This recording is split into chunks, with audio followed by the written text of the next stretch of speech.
Welcome to the Author's Corner with A.C. Campbell. Join us as we take a tour around the literary industry with interviews and features within and throughout the industry. And now, the show.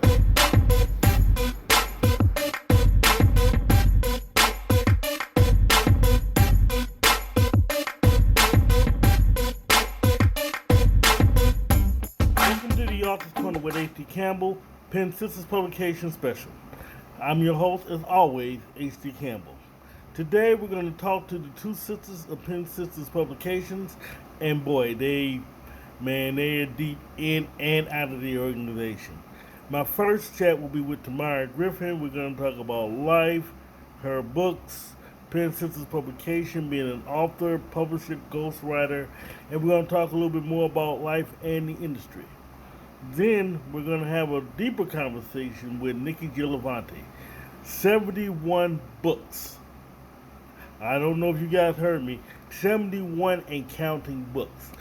We had so much of a great conversation. In fact, we kind of had a hiccup earlier, which is only going to be great for her and you guys, which I'll tell you about a little later. So first, right after this break, we'll talk to Tamyra Griffin. Have you seen The Author's Corner with H.D. Campbell? It's the best show you're not watching. Every week we have authors, editors, artists, and others from various industries. There are 3 ways to watch Author's Corner, primarily on our YouTube channel, HD Television, on our HD Television Facebook page, and on our media page at www.hdcampbellmedia.com. It's the Author's Corner with H.D. Campbell. Check it out weekly. And as always, let your writing fuel your spirit. And God bless you. By Late Murder at 10 by H.D. Campbell. Former investigative reporter Mark Alexander thought his life hit a slump when a mass shooting results in the murder of a controversial news anchor. Can Mark get out of his head long enough to crack this case? Well, I'm not going to tell you. You'll have to get your own copy of Late Murder at 10 on Amazon.com and coming soon to your favorite bookstore. What can I say about Tamyra Griffin? I mean, she's an author. Best-selling author at that. Author, a ghostwriter, a publisher. Her whole life is writing, just like all of us. And she doesn't hesitate to tell us what it takes to write, what it takes to stay writing, no matter what you do.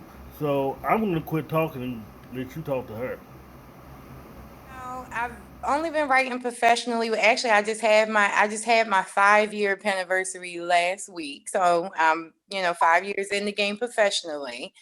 But I've been interested in writing since I was a senior in high school. I started off just doing poetry. And, I had my little notebook and everything, like most amateur writers. And, I was doing my poetry and everything. And of course, I'm an avid reader, so I was reading all of the books, The Coldest Winter Ever, Wahida Clark books. And, all of that, inspired me. So so then I said, okay, if I could do poetry, then I could do a story like this. So I started off with short stories, and then I was like, okay, I would start all these different stories and never finish them. and I'm like, okay, yeah, I can't write like these people. I'm never going to get there. So then I stopped writing for a while.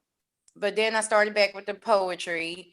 And then due to an opportunity, with a friend of mine that had a health and wellness center that used to do like little performing art stuff, I started out doing the spoken word, poetry during an event that they would call Ear Candy. So that kind of, reignited my whole, flame. And I picked up the pen and, I started writing. And then, like I said, 5 years ago, I ended up getting hired for True Glory Publications as an editor. And I had to submit a sample of my writing. And I submitted a book that I, wrote. And he's like, do you want to be a published author? And I'm like, hell yeah, that's what I've always wanted. So I got hired as an author on one day, and then 3 days later, I was signed to my first book deal, and I've been going ever since. See? So now 5 years later, how many books have they grown into? Oh, I think I'm about last I counted, I think I'm at 42, and I'm working on another book now. But I also ghostwrite, so I have 17 titles under my belt that I've ghostwritten in addition to the books that I have out. You know what? I'm just sick of y'all. Y'all come on my show. Man, I know I'm busy, but y'all sit up here, y'all tell me all the stuff. Y'all make me look lazy. Look at that. I'm busy all the doggone time. Stop it. Well, I don't mean to make you look lazy, but there's never a dull moment. Like, I have to actually like force myself to take a day off, because otherwise it's just nonstop. And then of course it, messes with your focus as far as, writing new material or whatever. So, you have to take that little pause for the cause, as I like to call it, and, get it together. But it's always something. I truly understand that. I kid. I mean, I love being busy. I love seeing other people busy because we're all putting out books for our readers and our fans. It's just so freaking awesome. So because once you see the finished product, I mean, push it out there. I mean, it's amazing. So, Yeah. so how did you go from author to publisher? Okay, so basically, I started off signed to True Glory Publications, which I am no longer no longer with. And I was just talking to, my partner. She's also a best-selling author, Niki Jilvontae. We were just talking one day, and I'm like, you know what, we should start our own company. And this is like when we left, when we were done with our contract with True Glory Publications. We just, had a conversation about it, and and then we put it together. And then, of course, I had another author that I knew reach out to me and was like, she said to me, if you ever start a publication company, I'm coming with you. So, but from that discussion and, hearing that from another author, who I've, worked with as far as like, advice and consultant, because, I didn't have a problem with the other authors reaching out to me and asking me questions. So me and that sister, kind of bonded through that. And that's when she was like, if you need to start a company, I'm coming with you. So we decided to start up Pen Sistahs Publications. And we're about a year in, just, trying to get more authors and, pump out some more books and stuff. But we also been busy with our own, personal projects too. So, but yeah, that's how I got into that. It's like, okay, I can do this, because I'm editing all the books for the company, and, and doing my own stuff and giving advice and all that stuff like that. And I'm like, well, that's what I am right now, just unofficially. So yeah, so that's how we, tumbled into that. Yeah, I love that. So now my next, what is your latest project through the publication right now? Through Pen Sistahs Publications, the last project that I released under Pen Sistahs Publications, I believe, was Unpretty. It was either yeah, I believe it was Unpretty. Yeah, because everything else that I've released was independently. Because basically, what with Pen Sistahs Publications, although we want to put stuff out, from us to, to already established authors, we want to reserve pretty much Pen Sistahs Publications for the authors that we sign, and, and do our stuff independently. So that way, that's for them, then we have our stuff. But yes, we will throw a release in here and there, through the company. All right, before we get back to your books for a second, let's talk about that. Mhm. What you're actually creating a different type of publishing company as opposed to the commercial ones that are just out there to just take all your money, or you have the other ones. You guys are actually making sure everyone gets their, I guess, sort of keeps their own, but still explain that. Well, basically, and that's like one of the least favorite things to me about, the author world, is because, like, there's room at the table for everybody to eat.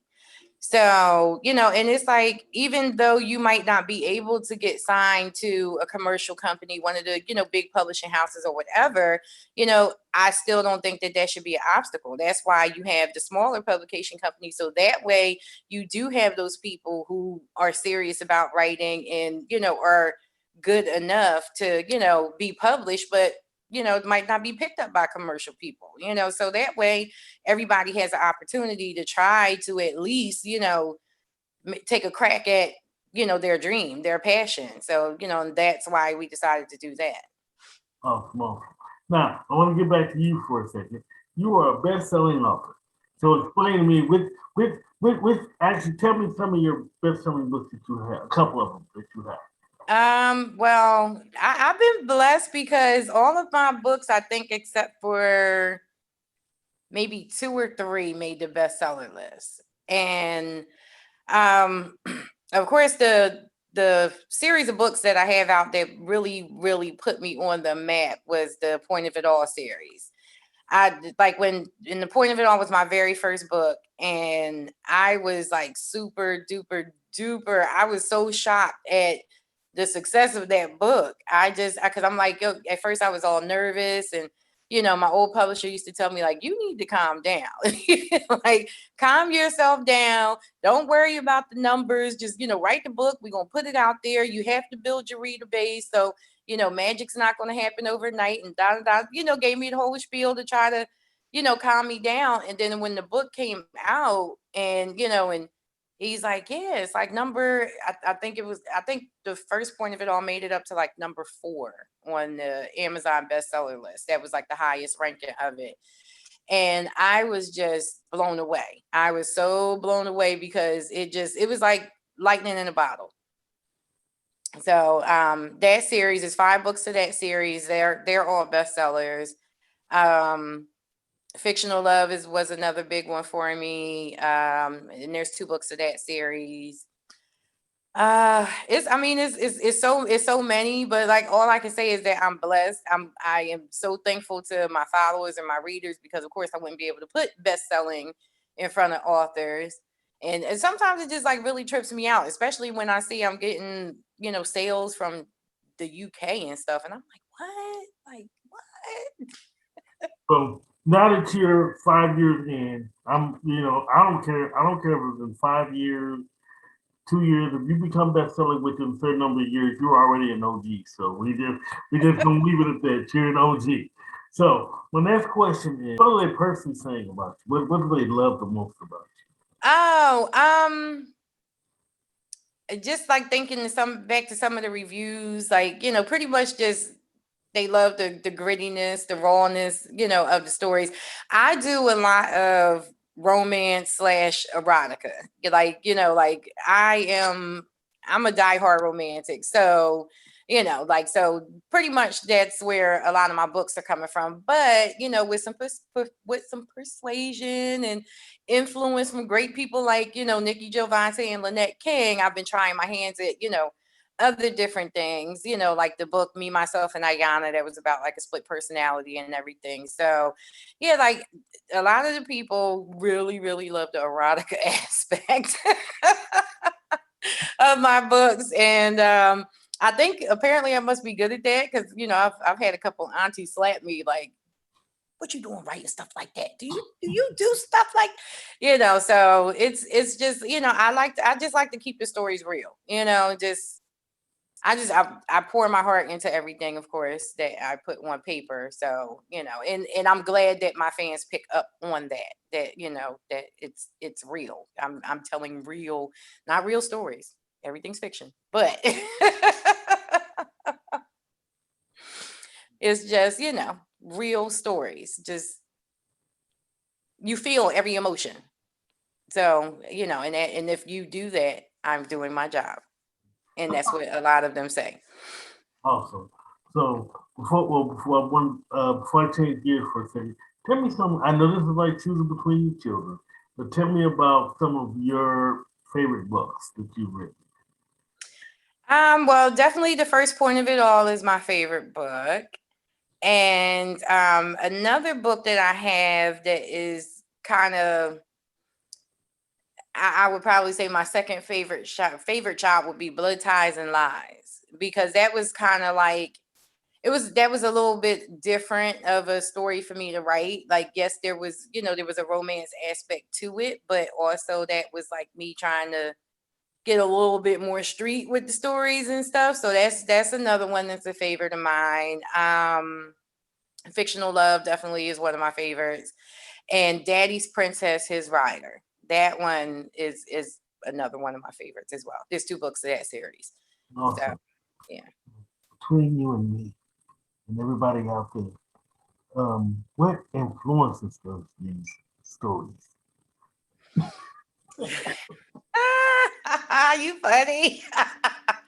um, there's a lot of different things that I draw inspiration for my stories from. Of course, as with a lot of authors, there's a little bit of a pinch of just a little sprinkle of your life and situations that you may have been in that are in those books, and then you just, develop around that story. So, I mean, it's like I said, personal situations have inspired me, things I've seen, just, things I might hear about. It's, a number of different things. I can hear a song sometimes and it'll give me a book idea. Awesome. So switching gears, a little bit more serious now. I've never written a day in my life, but Mhm. really do want to. I really do want to get started. And I really want to. I have a lot of stories in my head. I want to get them down. What type of advice would you have for someone who haven't written but yet have a million stories? Pick up a pen, a good writing pen. Every author loves a good writing pen, and a notebook. And when those thoughts come to mind, write them down. That's all you got to do. That's it. And I feel like I said, a notebook and a pen is really, really, really important, because I have people that approached me, or even inbox me and saying, I want to write, but I can't get started. Da da da. I understand that because I've been there. But it's like, okay, especially when you have these stories in your head, like with me, even 5 years in, I carry a notebook and a pen with me in my pocketbook all the time, all the time. And I also have Microsoft Word on my phone, because I never know when something hits me.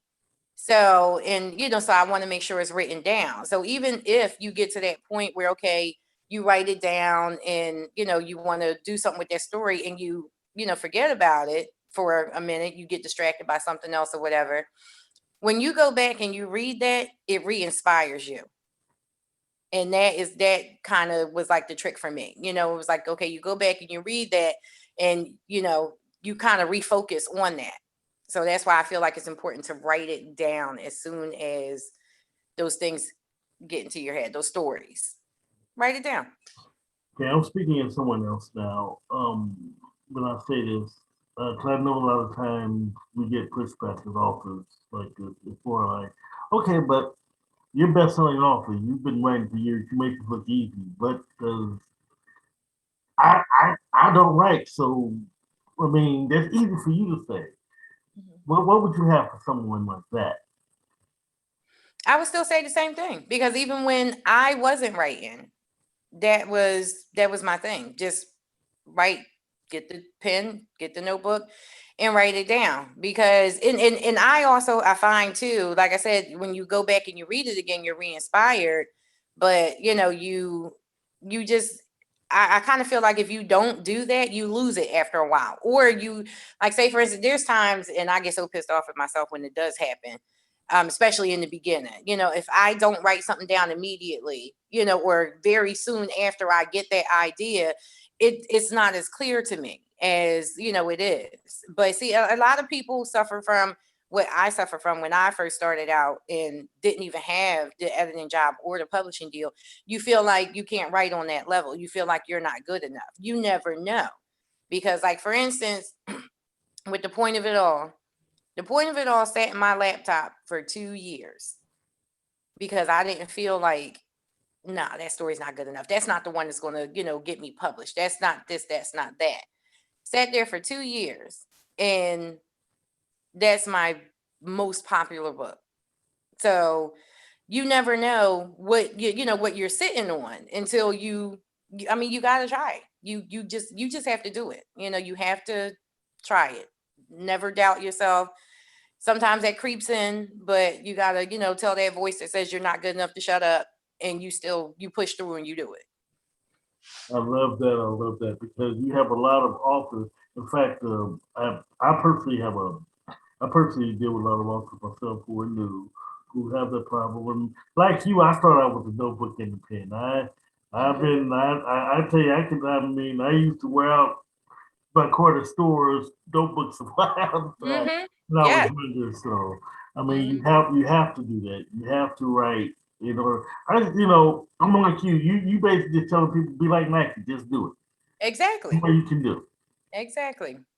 Because that's the only way it's going to get done, because otherwise it's just wasted ideas in your head. And I feel like any idea has the potential to be great. So that's why you just have to go for it. If you're really serious and passionate about it, yeah, you're gonna write it down on that notebook, and then you're gonna go back and you're gonna read it again. That's why I feel like it's important, the notebook and pen. Like, even I don't care if I have the Microsoft Word on my phone. I don't care about no laptop. I don't care about no desktop. At the end of the day, that pen and paper is instrumental. I tell people all the time, phones can die, batteries can, but that pen and paper is always going to be there. Exactly. Exactly. Yeah, because I moved not too long ago, and I was going through a box. And like I said, I mean, anytime an idea hit me, I didn't care. I could be at work. I would go inside of the supply closet, get a notebook, and I'm writing. So I found this box with probably about 12, 13 notebooks in it. And I'm like reading, I'm like, oh my God, like, oh my goodness. Oh, okay. So now I have like all of these different books that I found written in this notebook that, after reading them, it re-inspired me again. And now I'm going to start putting in work on those. So those are going to be, books that are going to be upcoming in my repertoire. And these are notebooks from, wow, probably about 7 years ago. So yeah, so that is why I love the pen and paper. But see, the thing is, I'm doing a lot of picking on you because it is your anniversary, and I just want people to see that everything has to have a beginning. Yeah, Best-selling authors have a beginning. exactly. Trust me. Because I've been writing for a very long time myself, and this is more of we all were there at the beginning. So if you feel you too have to start if you want to make it to where you are now.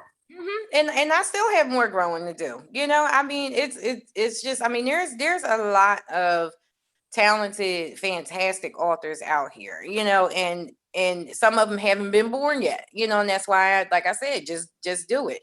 But I still feel like I still have growth, that I need to do. And like, for instance, like I just recently, well, not just recently, I picked it back up again. I started it before, and I'm like, nah, and I'm going back to it now. So I'm actually writing the screenplay for The Point of It All.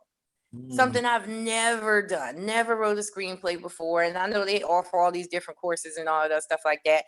But just like in the beginning, when I didn't have that book contract, I'm just going to do it.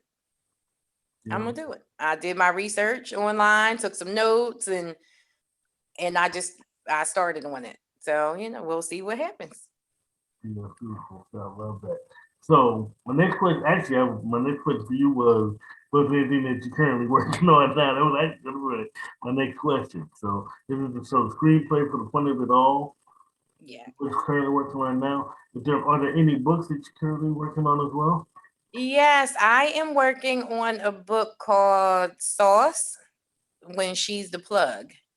So I'm excited about that one because, again, I'm, taking another step more towards the street side of things. And, it's the outlook of the story is a little different than, other stuff. So I'm really getting like in the details as far as like the criminal aspect. Yeah, so I wanted it to come across it. I wanted it to be a different flavor than other books that I have written, but also at the same time, it's still a Tamyra book, so. But yes, I'm working on SARS, and I am also working on another book, which I haven't decided on the title yet. So we're gonna do a D'Angelo thing called Untitled right now. So yes, I'm working on those two books, and then also too, I just got all of my books back from my old publisher, and I had to purchase all new covers for them, which is a lot of books. So I'm in the process of also re-releasing, my other projects that were out under True Glory Publications. Now they're going to be out independently underneath of just Tamyra Griffin Presents. So those are the things that are keeping me busy in addition to my freelance editing work and, getting on the nerves of the authors that we do have for Pen Sistahs Publication. So Not like you got a full plate, but it's a full literary plate, and I love it. I mean, it's so awesome. So, when do you have time? Well, what do you like to do when you're not working? I like the slot machine. I do that. And I love music, and I just basically take that time when I'm not working. I try to take that time to relax a little bit, because it's kind of like your brain's constantly working and moving and working and moving. It's like, after a while you can burn yourself out. So I feel like you have to take that time. So, and I'm not even a big TV person, but at that point I like to lay down and just like watch a movie and burn my candles, or I listen to some music or whatever the case. I'm a former band geek, so I love music. Music keeps me sane. I actually played the clarinet for a long time. That's what you and me have in common. I wasn't in band, but I do love music. I mean, it's something about music that, and to me, it doesn't even matter the genre. If it's just good music, it makes you feel good. Yeah, it does. It really does. And for me, it inspires anything I write. So when I'm writing, I'm usually having music on all the time. Yeah, exactly. That is my thing. While I'm writing, I have my music playing. I got my candle burning. Because music, it kind of it kind of calms the savage beast. I love music. Even I can't clean without my music. When I get dressed, I got to have the music playing. Like I have that, and I guess it kind of like also speaks to the artist and all of us too, as far as the musical aspect of it. But yeah, and then on top of that too, I kind of sort of a little bit workaholic. I'll probably end up writing too when I relax. So Don't feel bad. Most of us writers have that workaholic. We got to be writing something or putting notes. yeah, because I just again, like I said, I just I just pretty much started, like I got bit by the poetry bug again. So writing in my poetry notebook. And So, what is the hardest thing about writing?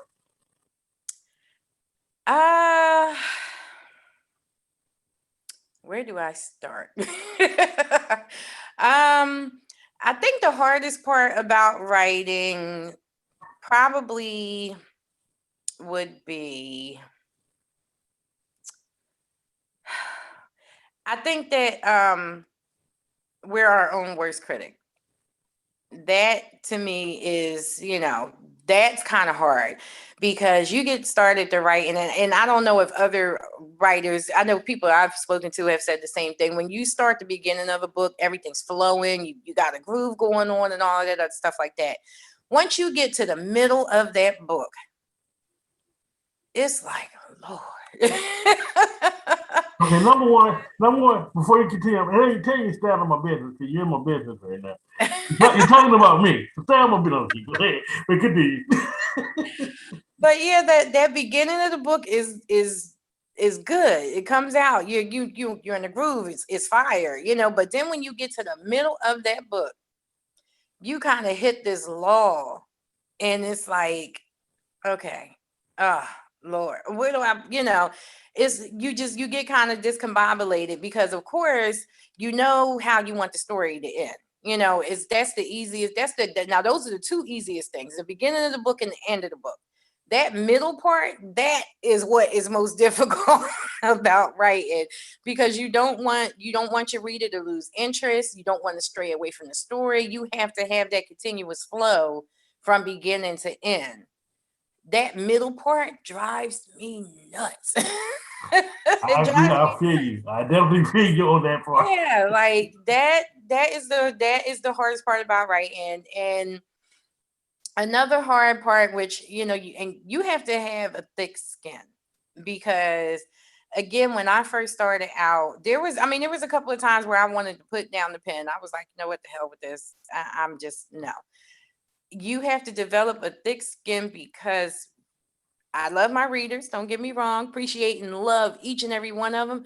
But boy, them reviews can be. Yes. Thankfully, almost all of the reviews that I have gotten on all of my books have been good. But then you just have a couple. That 1 star is like a dagger to the heart. Mm-hmm. We've all got, no, be realistic, we've all got that 1 star at one point. Yes. And when I saw the 1 star, I was like, and then I'm like reading, her comments. And when I tell you, it was like 6 paragraphs. Yes, 6 paragraphs, like long. And she just went in on this chapter, blah, blah, blah, blah, blah, on this chapter, blah, blah, blah, blah, blah. And I'm like, wow. Right. Yeah. And then there was I remember, and I will never forget it. There was a reader that gave me 1 star, and she called me a name. I can't remember what that was though, because I killed a character in the book.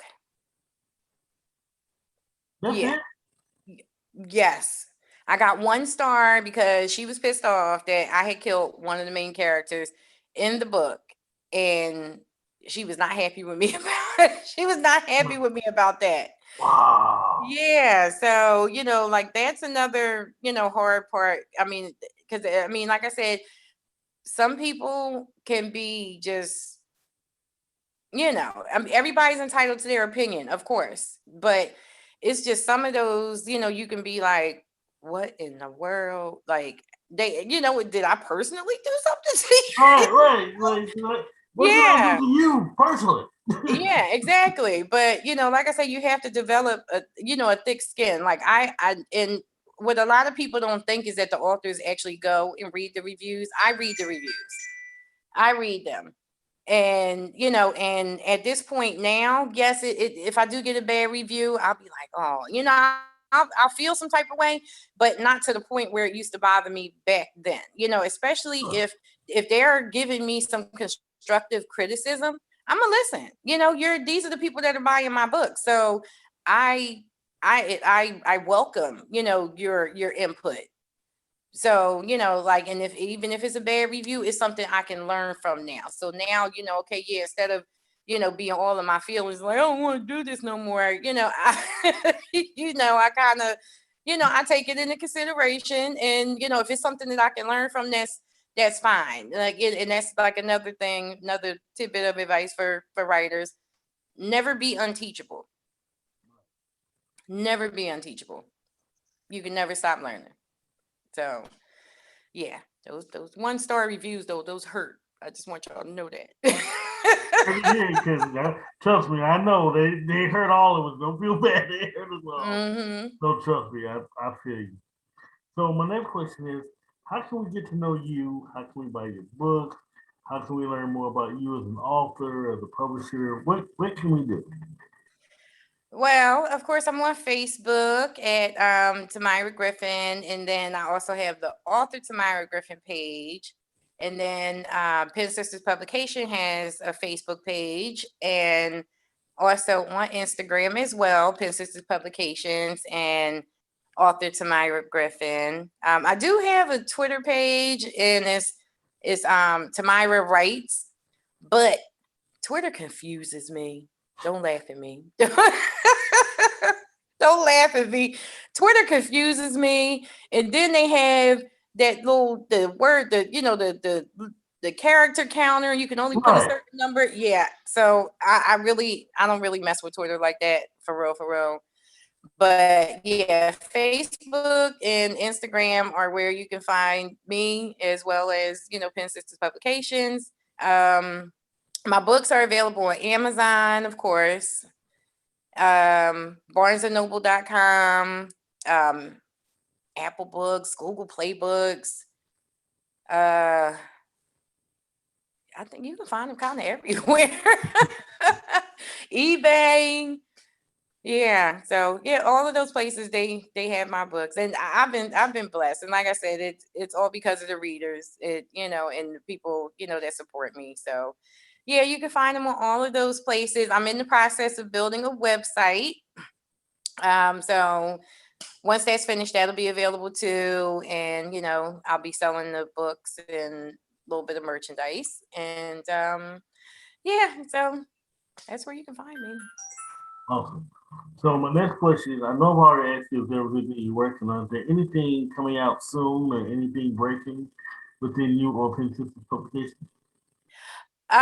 With Pen Sistahs Publications, the next release is going to be coming out under there is from Wanda Alexander. That's going to be Married with Secrets 2. That's going to be coming out from Pen Sistahs Publications. And then, as I said, my next release is going to be Sauce, and I'm working on finishing that up now. And I'm actually re-releasing this week book 2 of The Point of It All, because, as I said, I just got all the books back from the former author, and I'm putting those back out. So I have those things that are coming soon. Beautiful. So now this is part of the interview where I give you the final word. You give shout outs, advice, whatever it is you want to say. The floor is yours. Okay. All right. So I apologize in advance for anybody I forget. But of course, check out Facebook page, Tamyra Griffin, author Tamyra Griffin. I also have another page, Books, Brains, and Bullshit, which was a podcast that I used to do, which will be coming up again soon. I forgot to mention that. I got to give a shout out to my lethal pen divas, Niki Jilvontae, who's also my business partner, and Lynette King. Got to shout out my mama,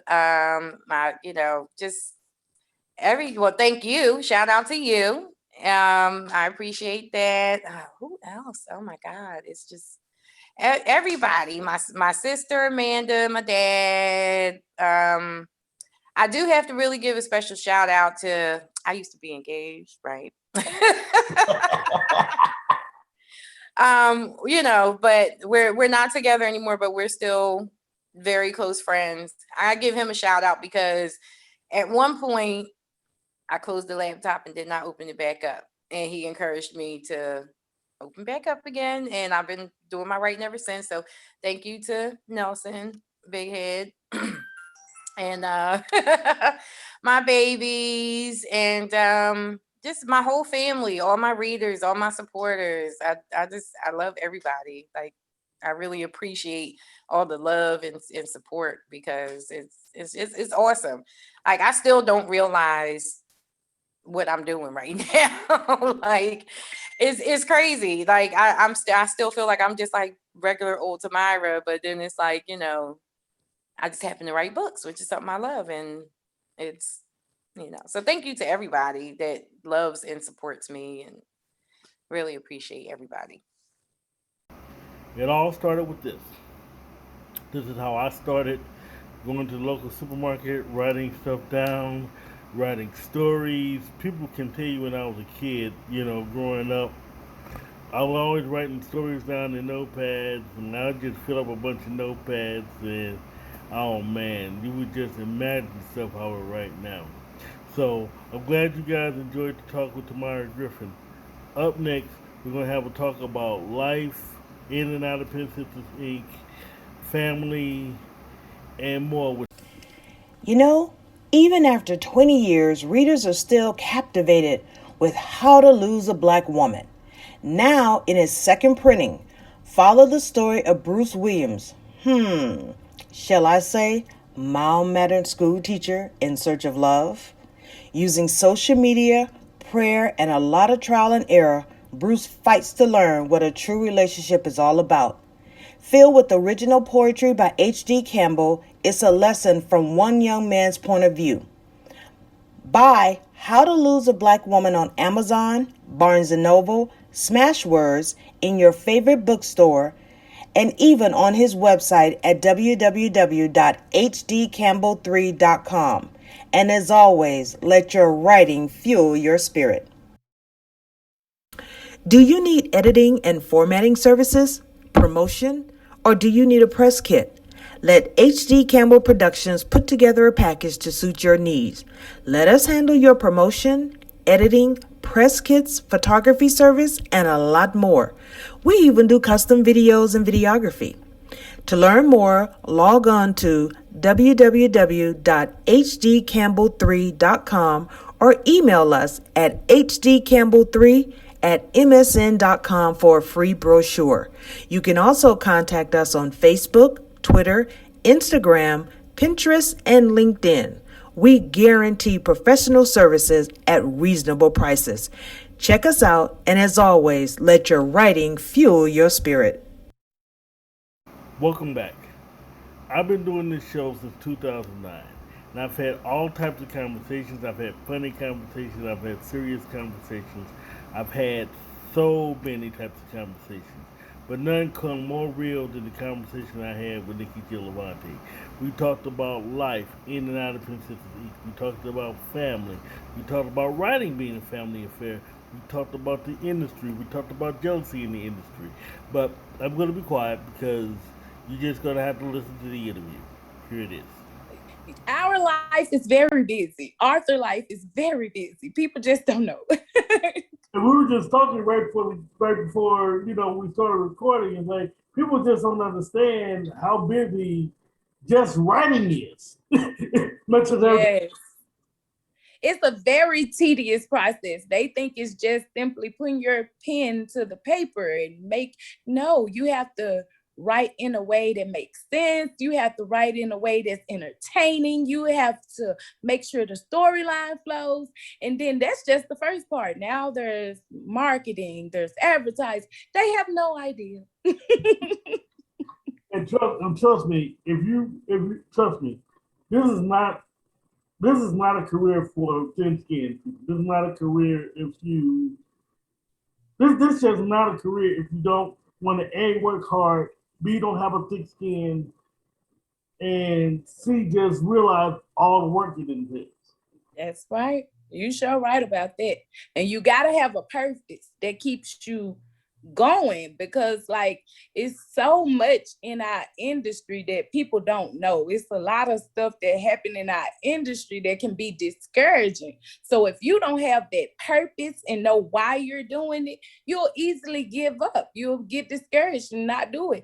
But my kids are my purpose, so I'll never stop. My family, my purpose too. My wife, my kids are my purpose as well. So like you, I'll never stop. There who gets me out of bed in the morning. There who, because this is basically everything I do here. This is basically my full-time job. Get up, editing, writing, marketing, doing the show. This is basically how I pay my part of the bill. It's me too. So I'm a single parent with 2 kids, and this is all I do. I have built myself up to where I can write and live well. So I write. the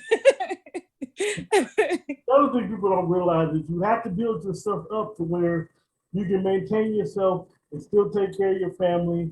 No, you're not going to make $1 million. No. Oh. You know us make $1 million, so let's not go there. But we do. People think we so rich. They really think we rich. So when we put out one book, they be like, how much money? Look, no. Let's not do that. Because Amazon already got their hand in my pocket. I need you to back up. No. And that's a whole new, because they really do. Amazon be on one sometimes. Man. I was looking at the little, how he put it on KDP, and I'm looking at it the other day. I was like, oh, so they just get their percentage before I even see it, huh? So I don't really know how much I be making, huh? Because they done already took theirs, and it's like, this is what I get. I know, right? You be like, this what's left? So yeah. So let's talk about that for a second. Let's start there for a second. All right, you're published with Pen Sistahs Publications. A lot of us with our publishing companies are trying to be different from the publishing companies. Because you know you got the commercial ones that'll go out there and they'll take automatically. I take 65 and you take 45 and all this like.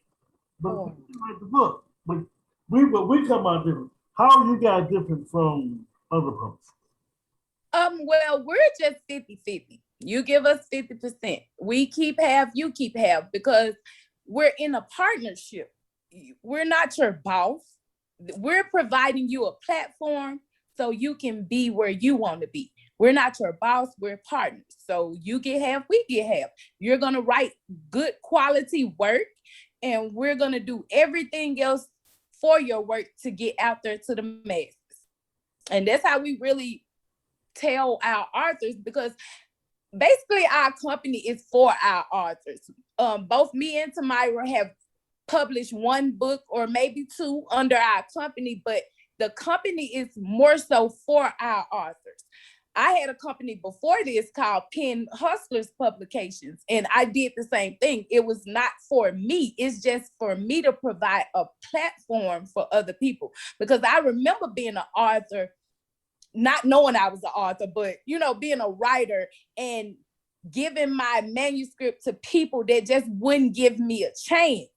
So I want to be that person that can provide a platform for people where they won't have to go through all these scamming people and losing work and all this stuff.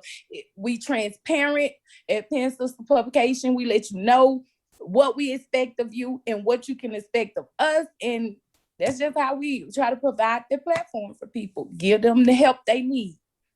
That's how it's supposed to be. Come on, man. You're not doing it right. You're supposed to say, I'm taking 70, you get 30, you don't like it. And that's sure how some of them will do them. And that's what we try not to be. We don't want all your money. We just want to help you so you can pay it forward. That's something that we tell our authors too. You pay it forward too. You'll be able to help somebody else. You work up under us until you feel stable enough to create your own company. Go independent. Now you help somebody. We're not trying to just hold you and get your money, because both me and Tamyra make our own money. We don't need that. We want to help. And see, like Tamyra was saying, it's like, you know, you both have best-selling books under your belt. And actually, you're like me when I first started writing. When I first got published, I got this idea in my head. I had to do so much to get here myself. I want to make it easier so other authors don't have to work as hard as I do. Yes. I mean, they still have to work, but they don't have to work to find the information or get the help that they need. That's the one. That's the one. They still gonna have to put in the work, but you won't have to be out there looking for the answers. We're gonna give you the answers, because that's what I do in the company. I mostly wanted to be a silent partner in this company because, you know, I had a published company before, but I did want to help. And Tamyra is one of my best friends, so we went in together. But she's basically the head of the company. Niki just helped. Niki is a helper because I didn't want to, you know, step back into the realm full force being a publisher again, because it's a lot. And I own 2 more companies outside of books. So it's a lot. So what I do is I provide all of the authors that we sign with author consultations. I give them all of the basics. I basically teach them how to write their manuscript so it won't be so hard when it goes to the editor, which is Tamyra. And I teach them how to market themselves, how to brand themselves first, how to create this brand, how to set up their pages so they can, you know, get new readers and things like that. So that's what I do. That's my role in the company, just to provide them with the author consultations and be there if they want to ask me anything. Yeah, I love that. I love that. Let's go back for a second. I want to get into more of the public company and also say, let's talk about you. Basically, I want to make this part all about you. All right, you have so many books. I ain't gonna even ask you. I ain't gonna ask you to tell me all the titles, but just how many books do you have?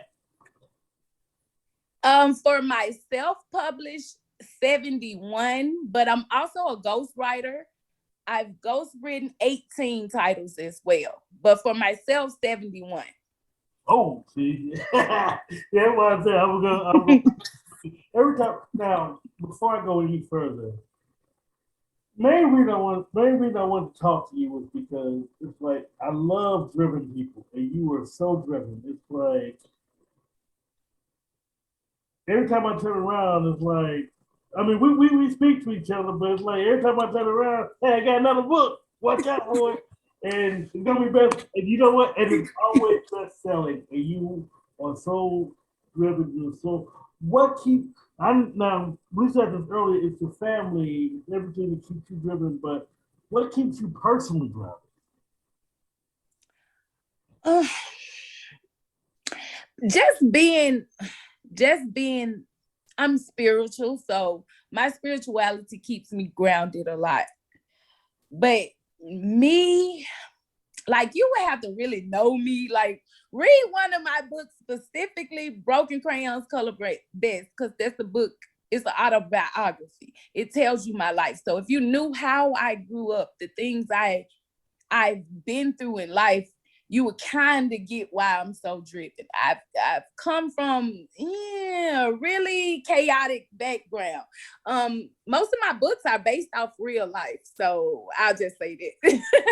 So like my drive is to provide my children with a life I never had, to give them an example of a woman that can do it all by herself if she has to, a woman that could be a mother that's stick by her kids and provide for them, but also guide them in a way where they could be spiritually aware and grounded and know what they want out of life. So it's them. It's them. It's my children. Well, I'm gonna go there just for a second because I do see a lot of it in you. Um, how does it feel? Because mainly you do have a son. How does it feel for your son to see his mom, a strong black woman, basically in a world where we don't see a lot of strong black women out there? How does it make him feel to see his mother out there every day doing her thing, making, just showing how strong.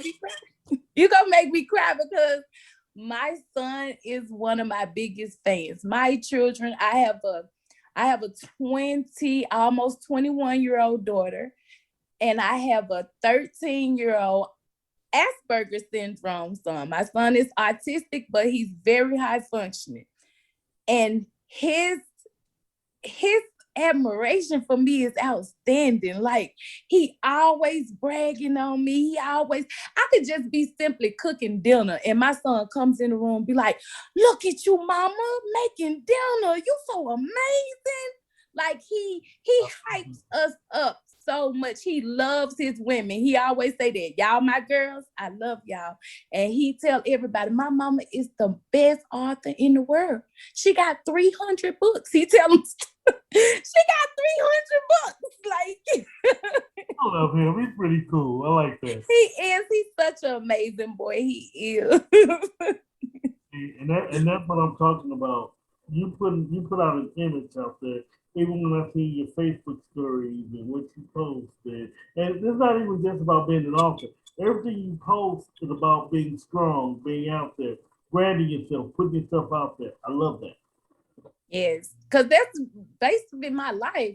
People don't realize I left home, my hometown, in 2017 and moved across the country by myself with 2 kids.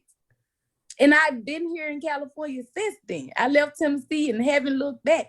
So like, my mission was to get my name out there, get these books out here, create a legacy that my kids and other kids can remember when I'm not here anymore. When my flesh is gone, my spirit will remain in my work. And that's always been my focus. So moving to the West Coast without family, without anybody, I have nobody in the whole state.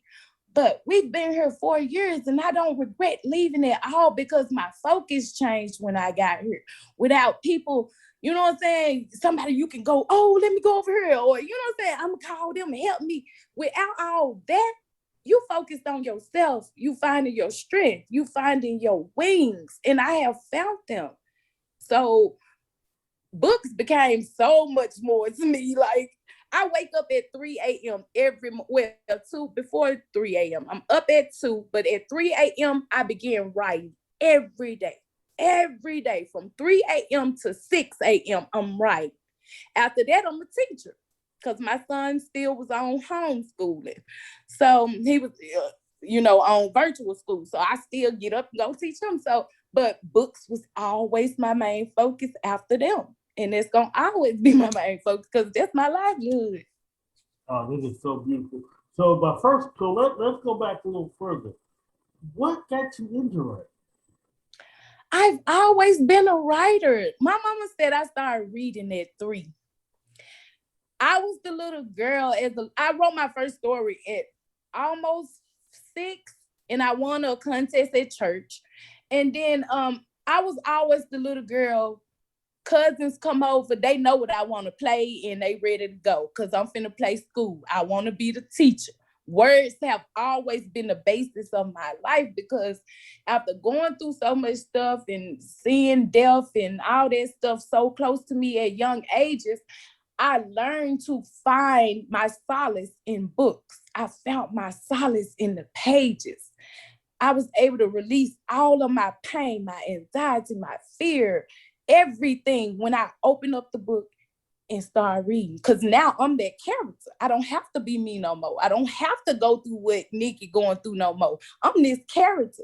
So I found a deep love for books early on. I never knew I would be a writer though. My auntie my late aunt Devon Work, that's my biggest inspiration. She used to always tell me, girl, you're a writer, because she was a writer. My auntie, oh my gosh, she used to write some amazing stories and books. But she used to tell me as a little girl, you're a writer. You just don't know it. You'll figure it out one day. And I wrote the first book, the first full book I wrote, a manuscript for myself. It was about my family. I wrote that in 2003, I think. My aunt passed in 2004. So she didn't get a chance to read it, but before she died, she told me, I can see what's going to happen. You're finna be the biggest author ever. She was like, you're going to do stuff you never imagined you were able to do. She was like, just believe in yourself and never give up. And I've always heard and listened to those words and remember how much she was driven by me wanting to be a writer. So when the opportunity came, I had no choice but to listen to my auntie. I hope you believe me when I tell you she's looking down smiling right now. She's very proud of you. I hope so. I got her obituary on my roll. I hope so. I look at it and pray to her every morning because I talk to my ancestors. I talk to her. I talk to God. So I hope she see and know that I'm doing it all because she believed in me when nobody else did. So I didn't even believe in myself, but she did. So yeah, I'm doing it for her. I'm doing it for my kids. I'm doing it for all the people who've been told they'll never be nothing. You're going to always be in the hood. I'm doing it for all of them.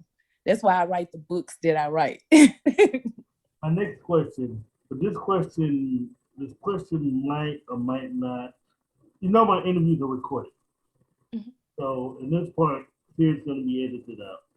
Okay. But my next question is, because you talk about your early life so much, was there anything that, I guess, helped shape you? Anything? Well, I don't even know what I'm asking for. I know you survived so much.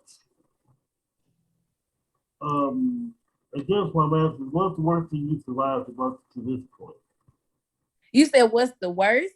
Yeah, what's the biggest thing you had to survive to get to this point? I mean, my whole life was a big thing. Like, I've seen death a lot of times. Like, I've seen people killed where I could touch the person, and I was a little girl then. And I've seen a lot of stuff. But I would say now, here in my adulthood, it would be me surviving cancer and diabetes in 1 year, all by myself here in California. That was one of the things that really shaped me to push me even more since I moved here. Like, if you can do that by yourself with nobody hold your hand, nobody but your kids, girl, you can do whatever you want to do in this world. Quit doubting yourself. Like, for what? So that definitely helps drive me when I think about it. Girl, you got superpowers. I tell people all the time, you've done but a walking testimony. Because the problem is, again, tell me why your kids don't see you as a strong Black woman. They do. And I'm raising a strong Black woman. My daughter is amazing. She's also an author. Me and her wrote Bitter Best Friend 1 and 2 together. She was only 16 when we wrote that book.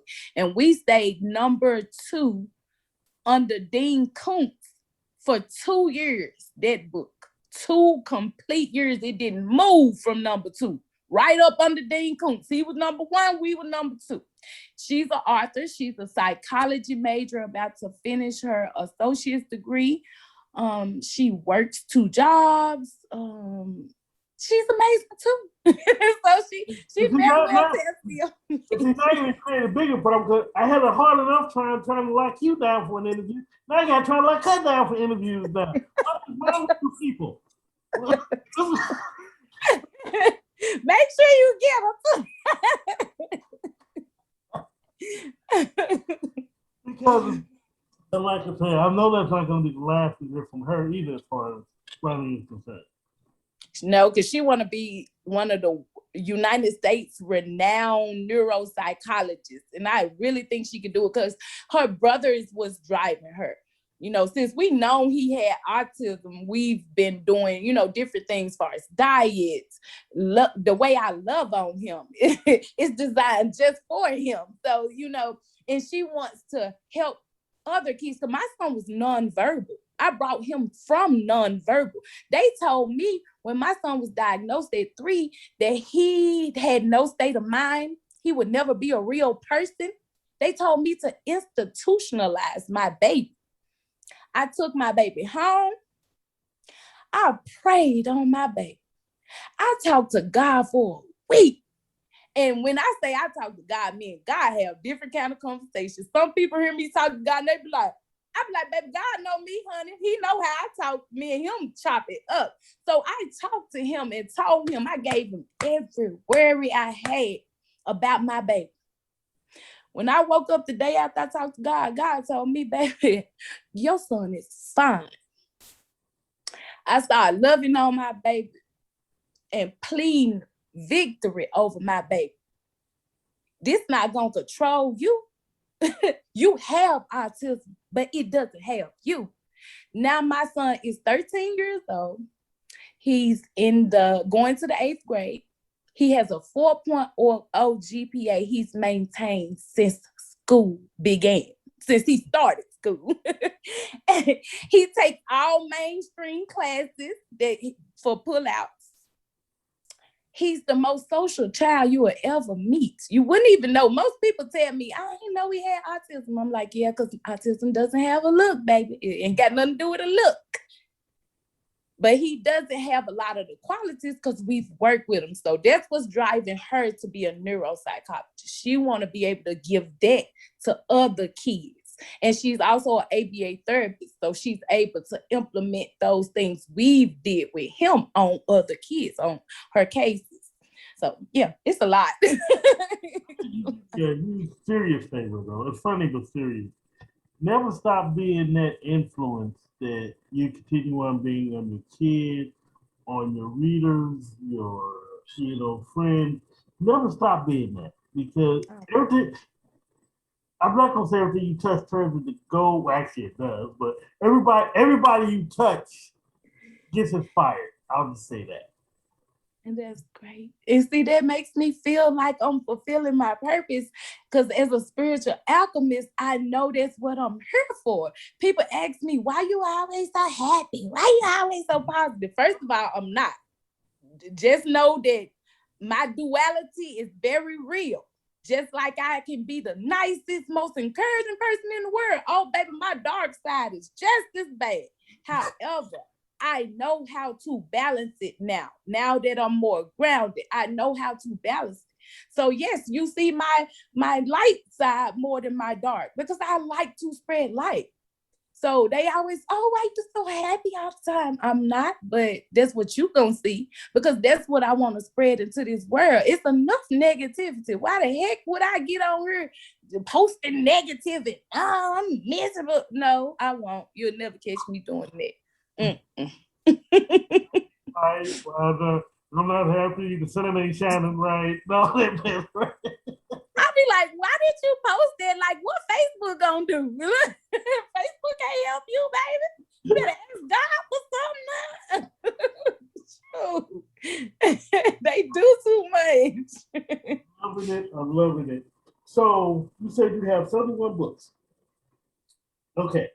I'm going to ask you a question. You may not want to answer it, but I know that means you have 71 books. That means you have 73 children.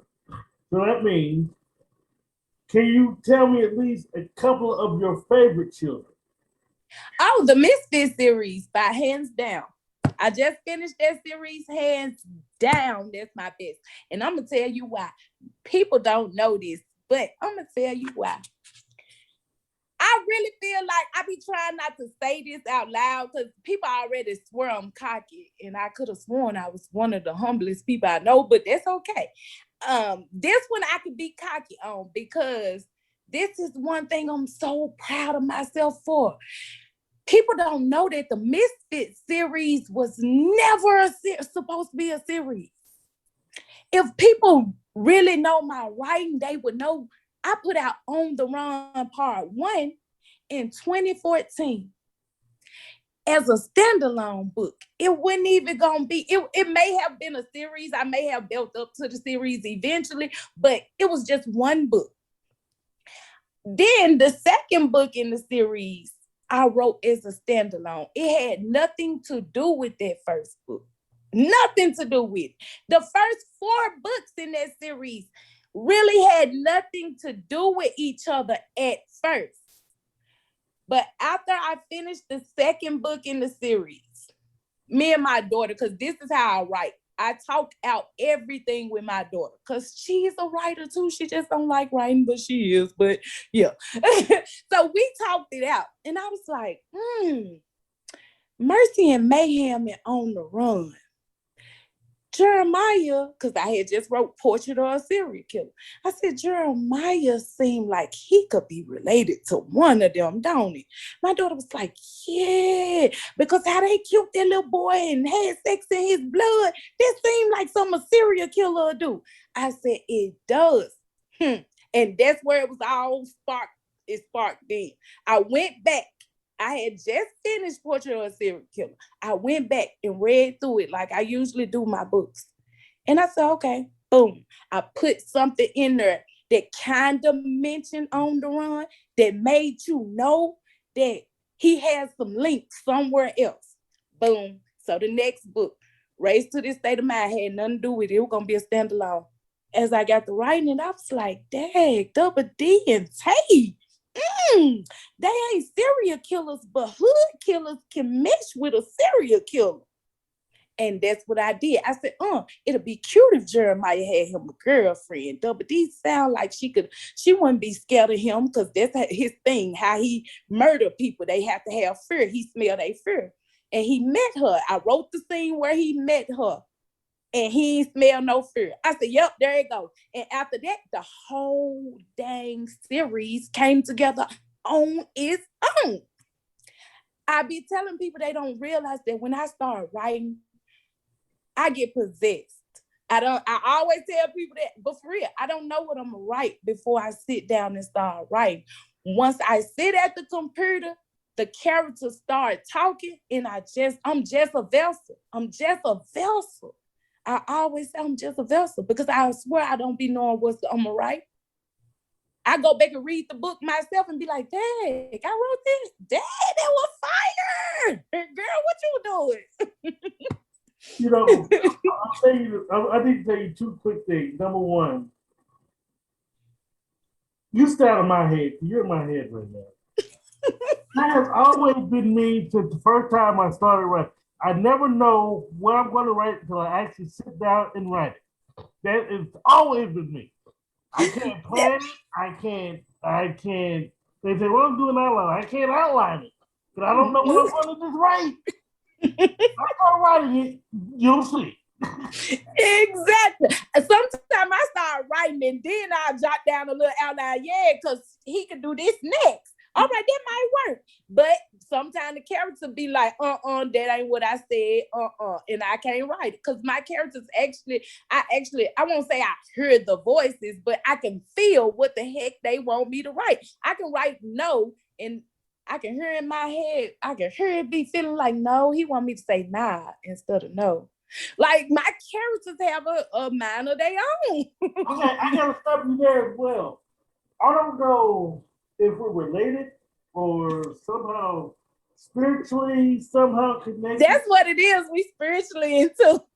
My thing is, if I write a scene, I can write an entire scene, and my character doesn't feel right in that scene, I gotta rewrite that entire scene. That character's gonna bug me. Dang, you ain't gonna be able to sleep. You ain't gonna be able to do nothing until you fix that character. See, yeah, I think we spiritually aligned. You might be my brother in the spiritual realm. I'm telling you, because like I say, I am the exact same way. My characters talk to me. If my character's uncomfortable, my story isn't gonna do well. Thank you. Oh my God, we so much around. And that's why I be telling people, they be like, you don't write like everybody else. Why you be writing the stuff you write? Because I can only write what I feel. If I don't feel it, I can't write it. And most of what I feel comes from real life. Every book, I haven't written a book yet that doesn't have some real in it. Whether it's my life or what I seen. Right, but let me ask you this. What does everybody else write? That's what you should ask. Yeah, they be one because I done had a few authors and readers tell me, I ain't never had no hood love book from you. You don't write romance. You don't be right. I'm like, my books have all those aspects rolled up in one.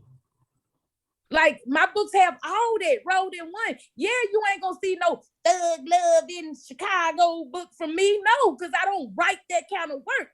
I write what I feel, and my feelings come from real life. Like the book I just put out, Stray Bullets. That's what I'm seeing. Babies dying because people stupid. That's what I write. No shade, sis. I see sisters breaking down other sisters every day for no reason. So I wrote No Shade, sis. I write stuff that every book has a message. It's up to you if you want to find it. It's up to you if you want to hold on to it. But my books have a message. I can't write it if it doesn't have meaning. I can't just write these little hood love, a whole bunch of sex and all that. No. Yeah, my books don't have some good sex, but it's gonna have a reason behind it.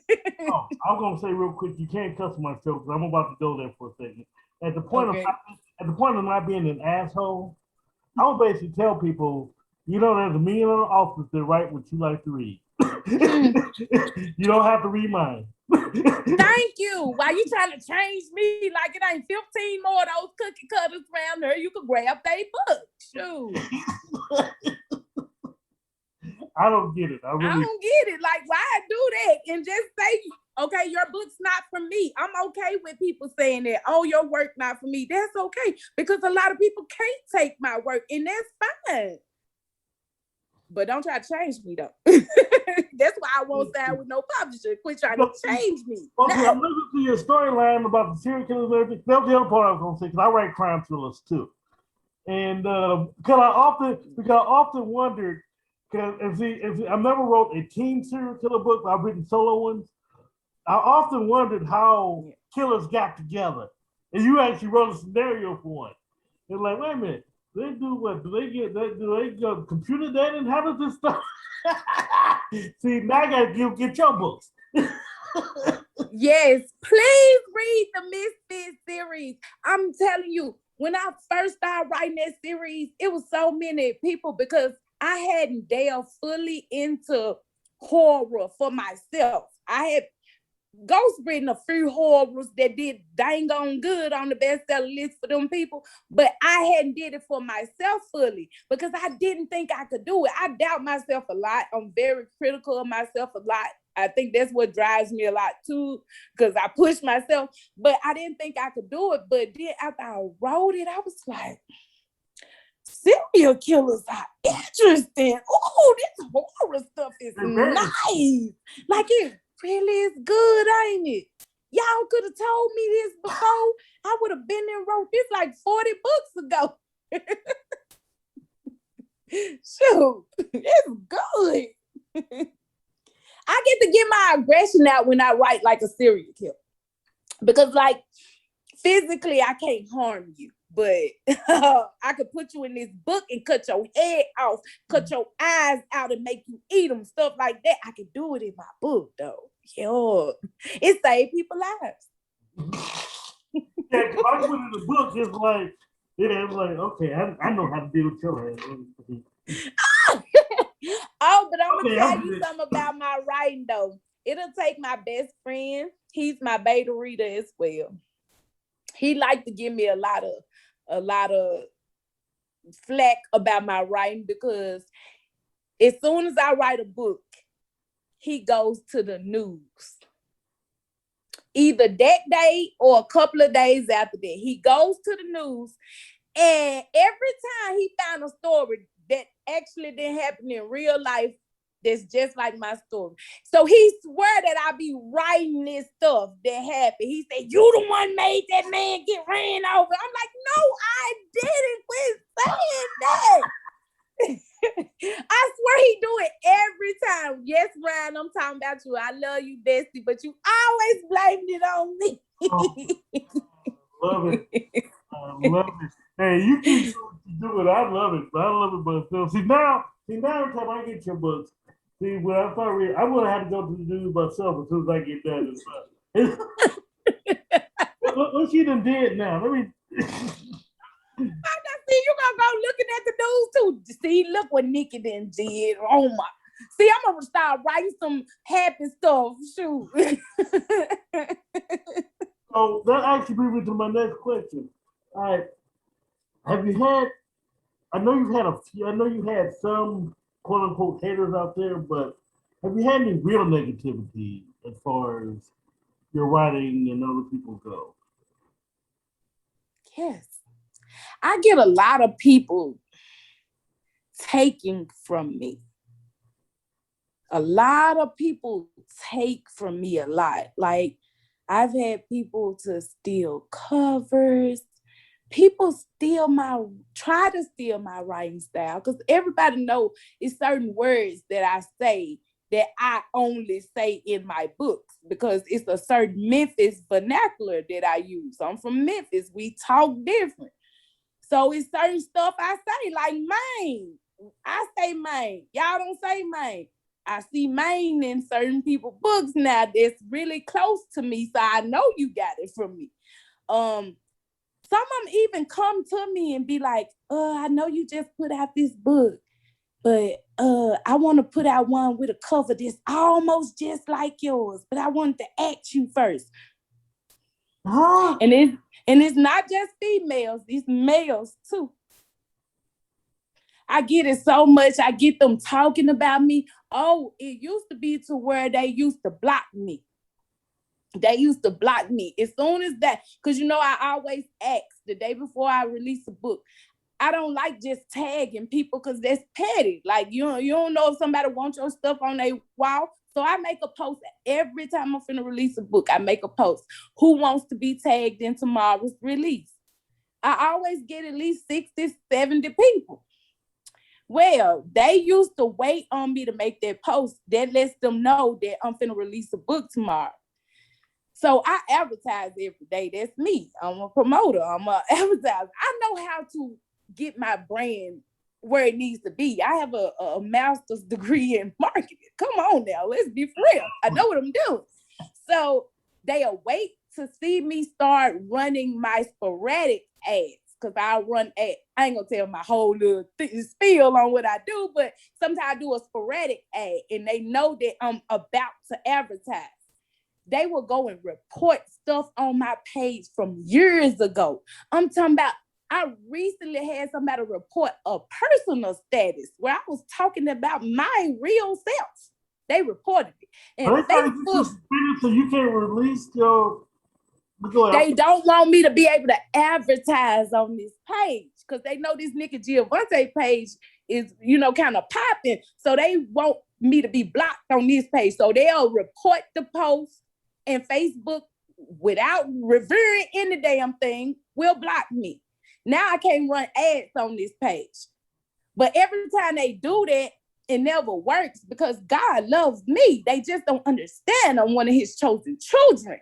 He always makes sure he make a way for me. And the Maya is my Orisha. She don't play about me either. My spirits are very high. So what happens is I'll make a post. They did it again. And that's all I got to say. My readers come through then. Or other authors that mess with me and know I'm not out here hurting nobody. I'm not trying to hate on nobody. All I'm doing is trying to help and inspire. Those people that know that about me, they'll turn around. We gonna run the ads for you. And they'll promote for me that whole day. And I'll be like, dang, okay, y'all did better than me. Thank y'all. But I also have other pages. I go to my other page and run. But they do a lot to hate on me. I experience a whole lot of mess every day. Every day. That's why I say you don't even have to ask me. See, I post other people anyway. This show, for example. When I say I want to help other authors and help people get there, this show is one reason. I mean, it's one thing. I'm an author myself. I should be out there selling my own books, but exactly. And I still do. But I love my fellow authors. Me too. I want to make sure we all make it. That's right. And petty sabotaging, and you're doing better than me, so I'm willing to make sure you doing this and you doing that. Man, forget all that. We can get up there together. Exactly. And that's why I only talk to select authors. Basically, my circle is Lynette King, Tamyra Griffin, and then it's a few more like Sultana Sams. It's only so many authors I talk to. Sabrina Jenkins, because I know it's so many of them that pretend like they my friends, and then something happened, and then other people be like, she was talking about you, and then, or I catch them slick, look at you showing off again. And I'm like, how is me working myself to the bone, showing the fuck out? I mean, the freak out. You don't understand what you I go on my through. show. No, do that. You come on my show. Like, for real, you don't understand what the freak I go through doing the shit I do every day. You think I'm showing off? I'm not showing off. I'm working. That's what I'm doing. I mean, okay. All right. Just a few minutes ago, you just said master's degree in marketing. Look, a great 75% to 85% of being an author is marketing. You got to promote your brand. How in the world is that bragging or showing off? And that's all I'm saying, because I know that in marketing, you have to be transparent. You have to be in people's face. I had artists like, every day you post the same thing on your page. Man, consistency what got me where I'm at. I know consistency wins. So every day, yes, I make the same post. Yes, I do. Because first of all, I don't talk my real life. You ain't gonna know my personal business. My business on Facebook is my books or my other companies. You want an author consultation? You want some spiritual from Beastie Customs? You want a book from Niki Jilvontae? If that ain't it, it's not gonna be on my page. So yes, you're gonna see the same post. Because if I constantly keep putting myself in your face, you're going to give me what I want. due to technical difficulties, and we had to continue that interview. I mean, basically, internet broke. I guess the internet was saying, "Hey, y'all conversation too real." Well, after resetting my router, we ended up talking again. So basically, you'll get that interview next week on next week's show, along with best-selling author Brenda L. Thomas. We come back. A little bit of HD's 2 cents. Oh, but first, what do we have next week on the Author's Corner?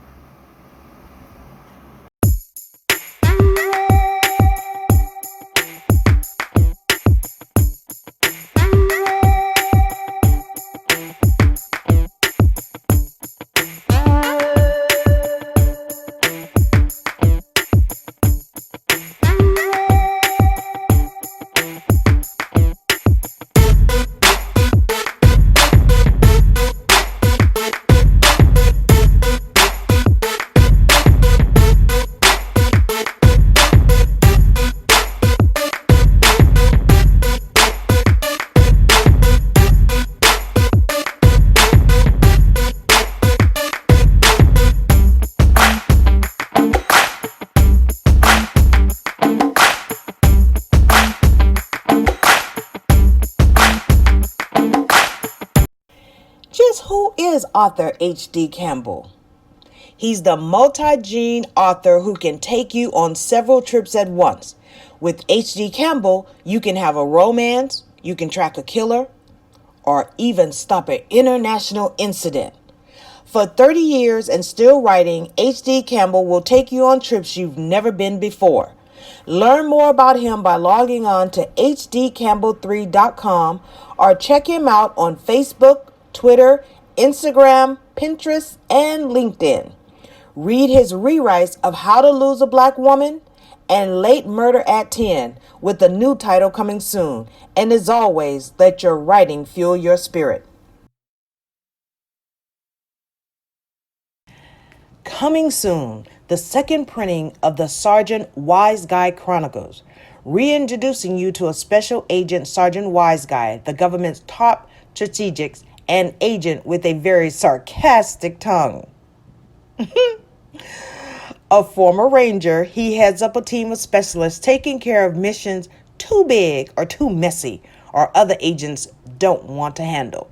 His first mission takes him to Paris, where a stolen Cold War nuclear warhead was discovered.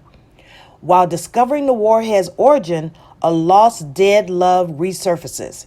Can Sergeant Wise Guy resolve both before the secret plans for the warhead is complete? Well, check out the second printing of the Sergeant Wise Guy Chronicles, coming soon.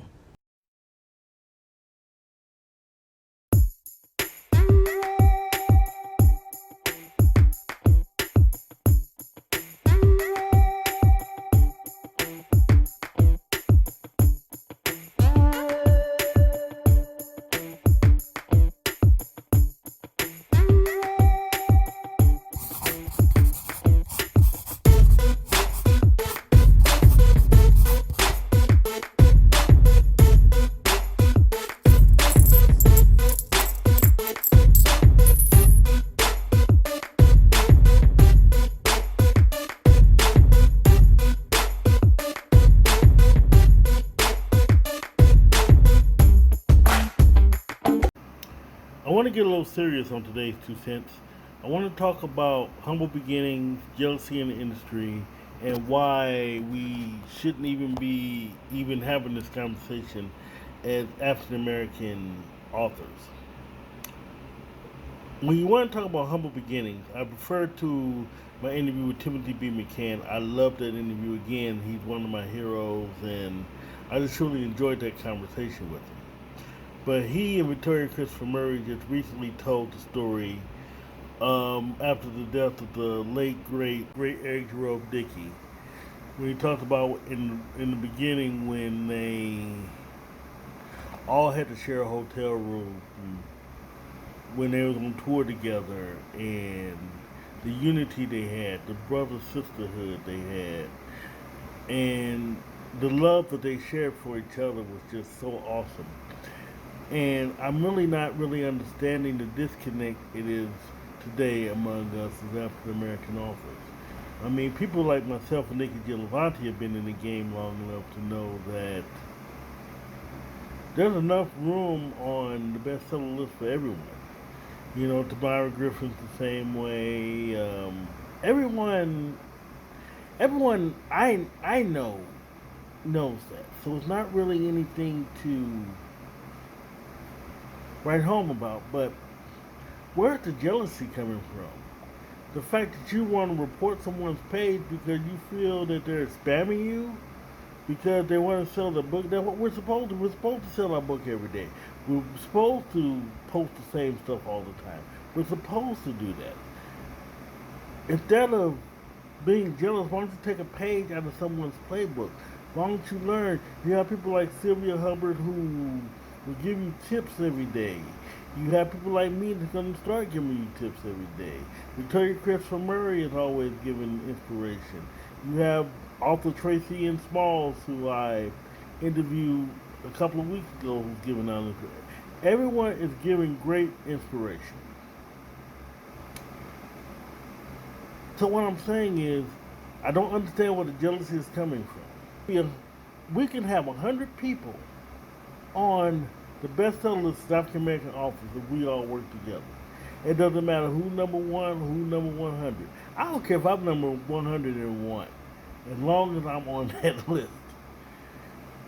And it doesn't matter how hard you're working, doesn't matter what you're doing. The jealousy is just not called for. So let's get it together, people. There's enough room at the top for everyone if we just all work together. You don't see it among other races of authors. Do you think Stephen King gives a damn about what Dean Koontz does? Or do you think Mary Higgins Clark gives a damn about what James Patterson does? Nobody gives a damn. So think about that. So, that's the Author's Corner. Stay tuned next week for Brenda L. Thomas and part 2 of our interview with Niki Jilvontae. So peace, let your writing fuel your spirit, and as always, God bless you.